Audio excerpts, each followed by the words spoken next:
ശരീരത്തിലെ ഹെൽത്തിനെ വീക്കാക്കും, നമുക്ക് പ്രോപ്പറായിട്ട് കോൺസെൻട്രേറ്റ് ചെയ്യാൻ പറ്റില്ല, ബ്രെയിനിന് വേണ്ട രീതിയിൽ അതിനെ ഫങ്ഷൻ ചെയ്യാൻ സാധ്യമല്ല. അങ്ങനെ വരുമ്പോൾ വല്ലാതെ ഇറിറ്റേറ്റഡ് ആവുന്നൊരവസ്ഥ, അത് പതുക്കെ ദേഷ്യത്തിലേക്ക് കൊണ്ടെത്തിക്കും. ഇങ്ങനെയുള്ള അവസ്ഥയൊക്കെ ഉണ്ടാവാറുണ്ട്. അതുകൊണ്ട് ചെക്ക് ചെയ്യണം എൻ്റെ ഉറക്കം എവിടെയാണ് കുറയുന്നത്.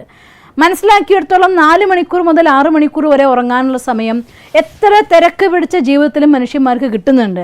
പക്ഷേ ഇന്നത്തെ ലോകത്തെ ഏറ്റവും വലിയ വില്ലൻ ആരാണെന്നറിയോ? ഉറങ്ങാൻ കിടക്കുമ്പോൾ കയ്യിൽ മൊബൈലും പിടിച്ചാണ് കിടക്കുക. ഒരു വീഡിയോ കണ്ടു, രണ്ടാമത്തെ വീഡിയോ കണ്ടു, ആ മൊബൈലിനകത്തായിരിക്കുന്ന ബ്ലൂ ലൈറ്റ് ഉണ്ടല്ലോ, ബാക്ക്ഗ്രൗണ്ടിൽ നിന്ന് വരുന്നതായിട്ടുള്ള, നമ്മളിതൊക്കെ എൻ്റെ സ്ക്രീനിൽ ബ്ലൂ അല്ല ഓറഞ്ചാണ്, പക്ഷെ അതിൽ നിന്ന് നമുക്ക് കാഴ്ച തരുന്ന സമയത്ത് ഓട്ടോമാറ്റിക് പ്രൊഡ്യൂസ് ചെയ്യുന്നൊരു ബ്ലൂ ലൈറ്റ് ഉണ്ട്. അത് നമ്മുടെ കണ്ണിലെ ഉറക്കത്തിന് നഷ്ടപ്പെടുത്തും. നിങ്ങൾ വേണമെങ്കിൽ ചെക്ക് ചെയ്ത് നോക്കിക്കോ.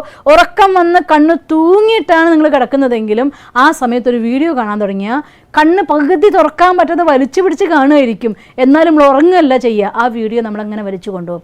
കാരണം നമ്മൾ പലതും